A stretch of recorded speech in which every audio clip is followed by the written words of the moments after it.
Hi friends, ನಮಸ್ತೆ ಎಲ್ರಿಗೂ. ವಿಜೀಸ್ ಕಿಚನ್ಗೆ ಸ್ವಾಗತ. ನಾನಿವತ್ತು ಕ್ಯಾರೆಟ್ ಪಾಯಸ ಮಾಡ್ತಿದ್ದೀನಿ. ಕ್ಯಾರೆಟ್ ಪಾಯಸ ಒಬ್ಬೊಬ್ಬರು ಒಂದೊಂದು ಥರ ಮಾಡ್ತಾರೆ. ನಂಗೆ ಗೊತ್ತಿರೋ ಸ್ಟೈಲಲ್ಲಿ ನಾನು ಮಾಡ್ತಿದ್ದೀನಿ. ನಾನೀಗ ಫಸ್ಟ್ ಒಂದು ಅರ್ಧ ಕೆ ಜಿ ಕ್ಯಾರೆಟು ನೀಟಾಗಿ ತೊಳೆದು ಎರಡು ಕಡೆ ಎಡ್ಜಸ್ ಕಟ್ ಮಾಡಿ ಸಿಪ್ಪೆ ತೆಗೆದುಬಿಟ್ಟು ತುರಿದಿಟ್ಕೊಂಡಿದ್ದೀನಿ. ಈಗ ಸ್ಟವ್ ಮೇಲೆ ಒಂದು ಪಾತ್ರೆ ಇಟ್ಕೊಂಡು ಪಾತ್ರೆಗೆ 1 ಟೇಬಲ್ ಸ್ಪೂನಷ್ಟು ತುಪ್ಪ ಹಾಕ್ಕೊಂಡಿದ್ದೀನಿ. ತುಪ್ಪ ಹಾಕೋದಕ್ಕೆ ಸ್ವಲ್ಪ ಬಾದಾಮಿ ಸೇರಿಸ್ಕೊಂಡಿದ್ದೀನಿ. ಡ್ರೈ ಫ್ರೂಟ್ಸು ನಿಮಗೆ ಎಷ್ಟು ಬೇಕೋ, ನಿಮಗೆ ಇಷ್ಟ ಇದ್ದರೆ ಜಾಸ್ತಿ ಸೇರಿಸ್ಕೊಳ್ಳಿ, ಇಷ್ಟ ಇಲ್ಲ ಅಂದರೆ ಕಡಿಮೆ ಸೇರಿಸ್ಕೊಳ್ಳಿ. ಮಕ್ಕಳು ಈ ಥರ ಸ್ವೀಟಲ್ಲಾದರೂ ಡ್ರೈ ಫ್ರೂಟ್ ಜಾಸ್ತಿ ಹಾಕಿದ್ರೆ ಚೆನ್ನಾಗಿ ತಿಂತಾರೆ. ಹಾಗೆ ತಿನ್ನಬೇಕು ಅಂದ್ರೆ ಕಷ್ಟ ಅನ್ನೋ ಕಾರಣಕ್ಕೆ ನಾನು ಸ್ವಲ್ಪ ಸ್ವೀಟ್ಗಳಿಗೆಲ್ಲ ಡ್ರೈ ಫ್ರೂಟ್ ಜಾಸ್ತಿ ಹಾಕಿ ಮಾಡ್ತೀನಿ. ಬಾದಾಮಿ ಸ್ವಲ್ಪ ಲೈಟಾಗಿ ಫ್ರೈ ಆದಮೇಲೆ ಗೋಡಂಬಿ ಸ್ವಲ್ಪ ಲೈಟಾಗಿ ಫ್ರೈ ಆದಮೇಲೆ ದ್ರಾಕ್ಷಿ ಸೇರಿಸ್ಕೊಂಡು ಫ್ರೈ ಮಾಡ್ಕೊತಿದ್ದೀನಿ. ಬಾದಾಮಿ, ಗೋಡಂಬಿ, ದ್ರಾಕ್ಷಿ ಯಾಕೆ ಒಟ್ಟಿಗೆ ಹಾಕಿ ಮಾಡಲ್ಲ ಅನ್ನೋದು ನಾನು ಆಲ್ರೆಡಿ ವೀಡಿಯೋದಲ್ಲಿ ಹೇಳಿದ್ದೀನಲ್ವ. ಒಂದೊಂದು ಟೈಮು ಅದು ಬ್ರೌನ್ ಕಲರ್ ಆಗೋಕ್ಕೆ ಒಂದೊಂದು ಟೈಮ್ ತೊಗೊಳುತ್ತೆ. ಹಂಗಾಗಿ ಸ್ವಲ್ಪ ಗಟ್ಟಿ ಇರೋದು ಫಸ್ಟ್ ಹಾಕಿ ಆಮೇಲೆ ಗೋಡಂಬಿ ಆಮೇಲೆ ದ್ರಾಕ್ಷಿ ಹಾಕಿ ಫ್ರೈ ಮಾಡ್ಕೊತೀನಿ. ಈಗ ಒಂದು ಪ್ಲೇಟ್ಗೆ ಅದನ್ನು ಎತ್ತಿಟ್ಕೊಂಡಿದ್ದೀನಿ.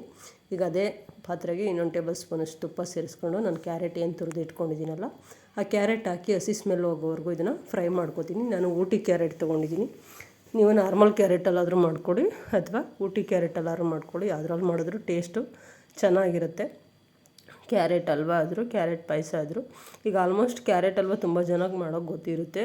ಯಾಕೆಂದರೆ ತುಂಬ ಜನ ಈಗ ಕ್ಯಾರೆಟ್ ಹಲ್ವಗಳು ಅವೆಲ್ಲ ಮಾಡಿ ಗೊತ್ತಿರುತ್ತೆ. ಕ್ಯಾರೆಟ್ ಪಾಯಸ ಸ್ವಲ್ಪ ಜನ ಅಷ್ಟೊಂದು ಜನ ಮಾಡಲ್ಲ. ಸ್ವಲ್ಪ ಜನಕ್ಕೆ ಎಲ್ಲ ಥರದ ಅಡುಗೆ ಗೊತ್ತಿರೋರು ಸ್ವಲ್ಪ ಮೆಥಡ್ ಯೂಸ್ ಮಾಡಿ ಮಾಡ್ತಾರೆ. ಈಗ ನಂಗೆ ಗೊತ್ತಿರೋ ಮೆಥಡಲ್ಲಿ ನಾನು ಮಾಡ್ತಿದ್ದೀನಿ. ನಾನು ಕೆಲವರು ಇದು ಕ್ಯಾರೆಟ್ನ ಸ್ವಲ್ಪ ಏನು ತುರಿದಿಟ್ಕೋತಾರೆ ಅಥವಾ ಕಟ್ ಮಾಡಿ ಸ್ವಲ್ಪನ ಇದನ್ನು ರುಬ್ಬಿಟ್ಟು ಕೂಡ ಮಾಡ್ತಾರೆ.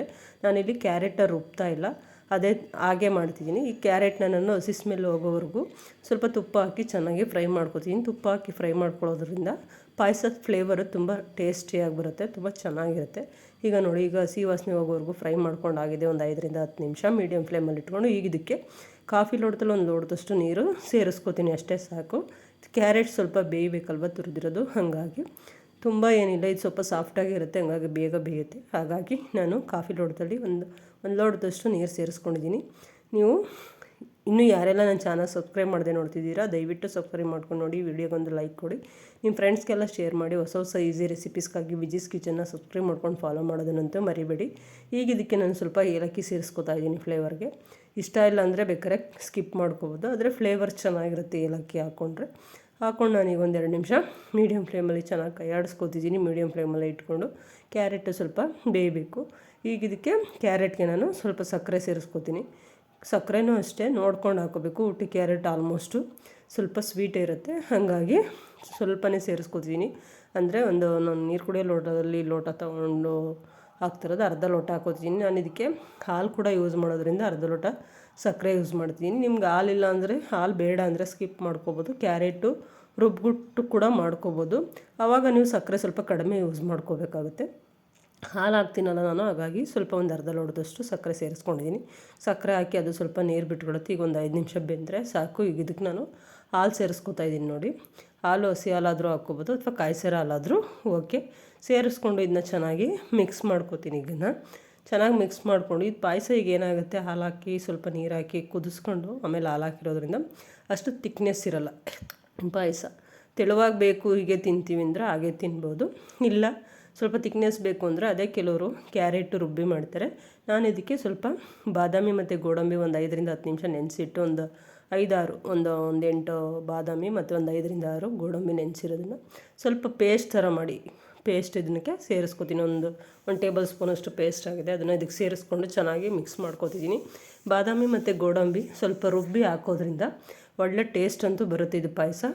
ಸ್ವಲ್ಪ ಒಂದು ದಿವಸ ಇಟ್ಟು ತಿಂದು ನೋಡಿ, ಇನ್ನೂ ಚೆನ್ನಾಗಿರುತ್ತೆ ಇದು ಪಾಯಸ ಟೇಸ್ಟ್ ಅಂತೂ. ಹಾಲು ಮತ್ತು ಬಾದಾಮಿ ಗೋಡಂಬಿ ಹಾಕಿರೋದು ಆಲಿಯನ್ ಫ್ಲೇವರು ಮತ್ತು ಡ್ರೈ ಫ್ರೂಟ್ಸ್ ಹಾಕಿರೋದೆಲ್ಲ ಒಳ್ಳೆ ಟೇಸ್ಟ್ ಕೊಡುತ್ತೆ.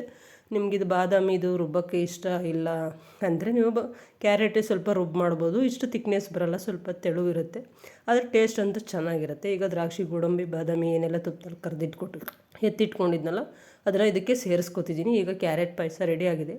ನೀವು ಒಂದ್ಸಲ ಮನೇಲಿ ಮಾಡಿ ಹೇಗೆ ಬಂತು ಅಂತ ಟೇಸ್ಟು ಕಾಮೆಂಟ್ ಮೂಲಕ ತಿಳಿಸಿ. ಮತ್ತು ಈ ರೆಸಿಪಿ ಇಷ್ಟ ಆದರೆ ಲೈಕ್ ಮಾಡಿ, ಶೇರ್ ಮಾಡಿ, ಕಮೆಂಟ್ ಮಾಡಿ, ಸಬ್ಸ್ಕ್ರೈಬ್ ಮಾಡೋದಂತೂ ಮರಿಬೇಡಿ. ತುಂಬ ಚೆನ್ನಾಗಂತೂ ಬಂದಿತ್ತು ಪಾಯಸ. 2 ದಿವಸ ಇಟ್ಕೊಂಡು ತಿಂದ್ವಿ. ನೀವು ಮಾಡಿ ಹೇಗೆ ಬಂತು ಅಂತ ಕಮೆಂಟ್ ಮೂಲಕ ತಿಳಿಸಿ. Thank you for watching friends.